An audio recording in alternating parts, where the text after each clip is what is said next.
तो आज हम पढ़ेंगे सेंट्रल इंडिया के बारे में। तो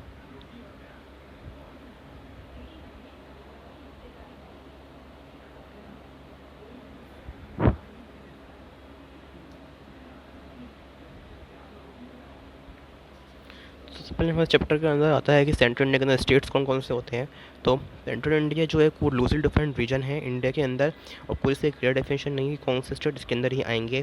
तो लेकिन फिर भी मोस्टली डेफिनेशंस के अंदर क्या हम इंक्लूड करते हैं कि हम छत्तीसगढ़ और मध्य प्रदेश को इंक्लूड करते हैं, तो हम इसी ऊपर फोकस करेंगे।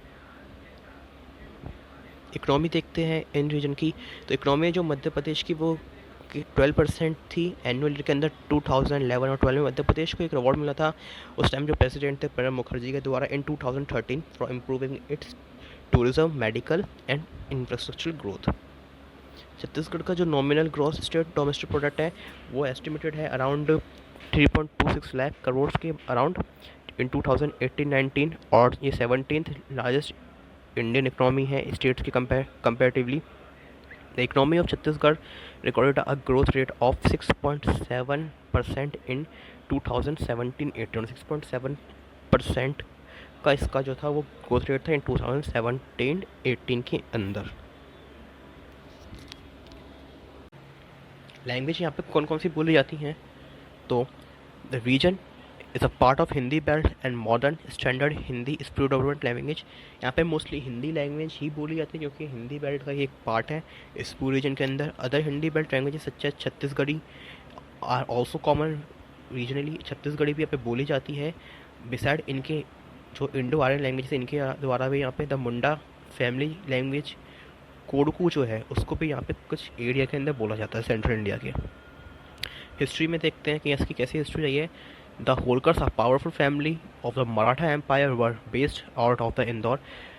जो होलकर थे वो मराठा फैमिली के जो पावरफुल मतलब बिलोंग करते थे मराठा एम्पायर में, एक पावरफुल काफ़ी फैमिली थी, वो इंदौर के अंदर बेस्ड था। Later the territory that now comprises of Madhya Pradesh and Chhattisgarh were ruled by numerous princesses who entered into subsidiary alliance with the British। अब जो टेरिटरी थी जिसको छत्तीसगढ़ और मध्य प्रदेश को मतलब जो सेंट्रल पार्ट है ये वाला, ये इसको काफ़ी सारी प्रिंसेसेस ने रूल किया था। आफ्टर इंडिपेंडेंस के बाद जो स्टेट था मध्य भारत का, विंध्य भारत का एंड भोपाल का, उनको मर्ज कर दिया गया मध्य प्रदेश के अंदर इन 1956, और 2000 के अंदर नया स्टेट बनाया गया Chhattisgarh which was create out of Madhya Pradesh, जिसको मध्य प्रदेश से ही निकाला गया था। जियोग्राफी देखते हैं इस पूरे रीजन की सेंट्रल इंडिया की। तो the central highlands are composed of 3 main plateau. यहाँ पे बेसिकली 3 मेन प्लेट्यू हैं। उसमें से पहला कौन सा, मालवा प्लेट्यू इन वेस्ट के अंदर, डेक्कन प्लेट्यू है वो साउथ के अंदर जो कि कवर करता है most of the Indian peninsula को, और उसके बाद थर्ड नंबर पे छोटा नागपुर प्लेट्यू जो कि झारखंड के अंदर है towards the east. The state set was the Narmada River which runs east and west between the Vindhya and Satpura range। यहाँ पे कौन सी रिवर बहती है, नर्मदा रिवर बहती है, और ये कहाँ से बहती है, east and west between Vindhya and Satpura ranges के बीच में। जो ये रेंजेस हैं और नर्मदा रिवर है वो ट्रेडिशनली बाउंड्री है बिटवीन नॉर्थ और साउथ इंडिया के बीच में। The highest point in Madhya Pradesh इस दुबग्रा। दुबग्रा जो है वो हाईएस्ट पॉइंट है पूरे मध्य प्रदेश स्टेट के अंदर, जिसका एलिवेशन कितना है 1350 मीटर्स का।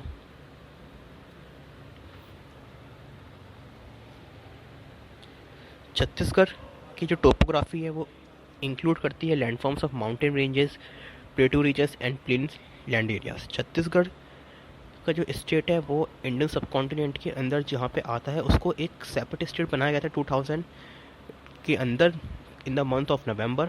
द कैपिटल ऑफ छत्तीसगढ़ जो है वो है रायपुर, और जो स्टेट है उसको 16 डिस्ट्रिक्ट्स के अंदर बांटा गया है।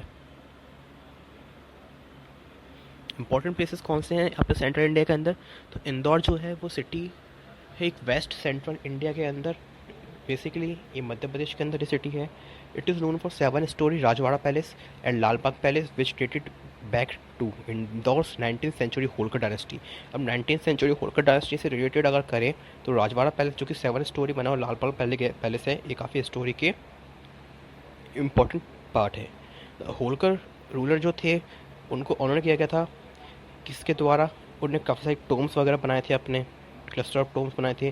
सेंटो टेप्स बनाए थे कहाँ पे, छतरी बाग के अंदर। और भोपाल जो है वो भी एमपी के अंदर है और ये एमपी की कैपिटल भी है। It is one of the greenest India city, India के अंदर सबसे ज़्यादा ग्रीनेस्ट सिटी के अंदर भी इसका नाम आता है। There are two main lakes, यहाँ पे दो लेक्स हैं, एक अपर लेक और lower lake. On the bank of upper lake is Van Vihar national park. Upper lake के बैंक पे वन विहार नेशनल पार्क बना हुआ है जहाँ पे काफ़ी सारे लायंस, टाइगर्स एंड लेपर्ड्स रहते हैं। टेम्पल बने हैं खजुराहो के, वो भी एमपी के अंदर बने हैं। इनको काफ़ी सब्जेक्ट माना गया है, काफ़ी ग्रेट इंटरेस्ट का from the view of architecture. These temples are famous around the world for execute artwork comprising of sculptures depicting the spiritual teachings, kinship and royal legacy of Chandela dynasty. अब ये किसको represent करता है, यहाँ का Khajuraho temple वो represent करते हैं चंदेला डायनेस्टी की। किस किस पार्ट को, स्पिरिचुअल टीचिंग को, किनशिप को, रॉयल लेगेसी को, ये सब रिप्रेजेंट करते हैं। वहाँ का आर्ट वर्क जो है वो काफ़ी यूनिक है। The solitary hill station Madhya Pradesh Pachmarhi welcomes you with the scenic vistas of mountains, waterfalls, valleys and forest। Pachmarhi जो है वो काफ़ी अच्छा हिल स्टेशन है मध्य प्रदेश के अंदर। यहाँ पे काफ़ी सारे सीनरीज वगैरह बनी हैं, सीनरी के माउंटेन्स वगैरह बने हैं, वाटरफॉल्स हैं, वैलीज हैं, फॉरेस्ट हैं। सिचुएटेड एमनेस्ट द सतपुड़ा रेंज के अंदर यह है जो हिल स्टेशन है। वो ऑफर करता है endless opportunities to relax amidst its सेंड्रे surrounding. Thank you very much.